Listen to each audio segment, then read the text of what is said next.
2050, as coisas são diferentes. A desconexão entre natureza e economia nos levaram para um cenário de filme. A natureza está ameaçada, as ONGs socioambientais quase extintas. As pessoas perderam a humanidade e as essências da vida parecem não ter mais importância. Sou Cora, a fundadora da última ONG socioambiental do Brasil. Recebi uma ligação anônima dizendo que forças oficiais iriam fazer mais uma visita ao nosso QG. Estou gravando esse vídeo para deixar registrado, caso algo pior aconteça. Por isso, vou contar uma história para vocês, cheia de referências digitais para vocês checarem e depois não dizerem que é fake news. Para entender como a gente chegou aqui, precisamos resgatar a história das ONGs.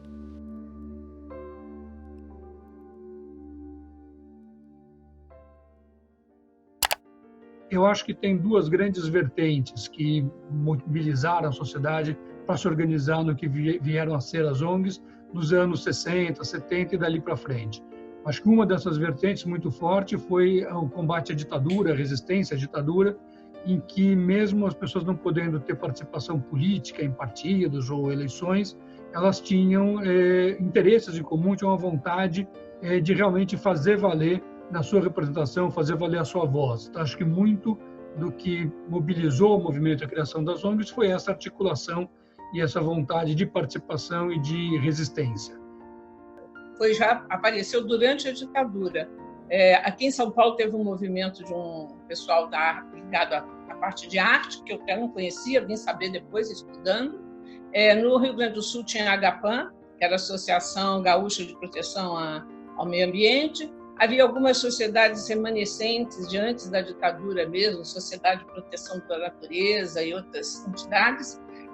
Eu acho que todas elas, esses movimentos que já existiam também, ou essas entidades que já existiam, floresceram e cresceram por causa da abertura política. Com o fim da ditadura, em geral, o que era o jeito tradicional de agir politicamente, de agir para ter um impacto social, era por meio do aparelho do Estado. Era você ia entrar no Estado, ia mudar, influenciar as políticas públicas, influenciar o que o Estado fazia.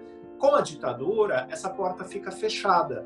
As pessoas não têm mais essa oportunidade, tirando as que eram totalmente alinhadas, né, ao governo militar, elas não têm mais essa possibilidade de atuar dessa forma. Então, trabalhar em ONGs, trabalhar em movimentos populares, ser voluntário, ser ativista, acaba sendo o principal jeito de escoar esse tipo de vazão, assim, de querer fazer alguma coisa, de querer ter um impacto, e já que aquela porta estava fechada, meio que se abre essa e aí vai criando e reforçando todo o movimento, todo um setor que, como a gente falou, veio a explodir aí nos anos 80 e 90. Passei anos no exílio, né, na época da ditadura, depois que eu saí da prisão, e na Alemanha o movimento ambientalista era muito forte, principalmente aquele movimento contra a energia nuclear, contra as usinas nucleares.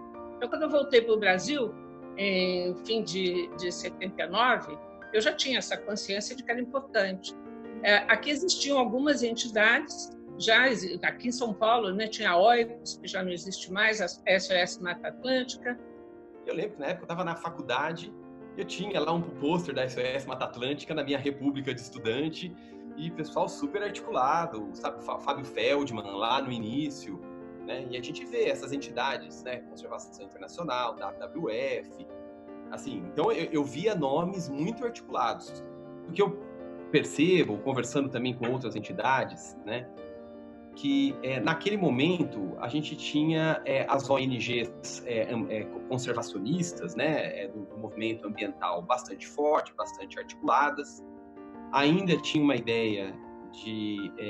ainda havia muito aquele debate entre será que é melhor as pessoas estarem em contato com a natureza, para que a visão um pouco mais assim de criar uma geração de conservacionistas porque conhecem, aquela frase de você só ama aquilo que você conhece. E existia uma outra vertente que era a turma que falava que não, que as pessoas não sabem o que fazem na natureza e, portanto, a maneira de preservar a natureza é fazer com que as pessoas estejam fora da natureza. Sobre a pauta socioambiental, eu acho que ela ainda não ganhou força no Brasil na dimensão que precisa.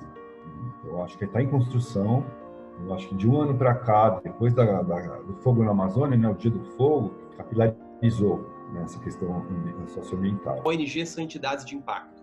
E entidades de impacto, via regra, trata de temas de interesse público, de interesse da sociedade. E sendo interesse da sociedade, você não tem visões, vamos dizer assim, top-down, visões únicas. Você precisa de construções que precisam ser feitas. Engajamento é uma coisa importante, né? Assim, acho que é um tema central, você conseguir engajar. Agora eu entendo que a história das ONGs significa, acima de tudo, coragem. Coragem para encarar obstáculos e seguir em frente. Coragem para tentar mudar o mundo e a vida das pessoas. Coragem de existir cotidianamente. E foi com coragem que as ONGs chegaram até aqui.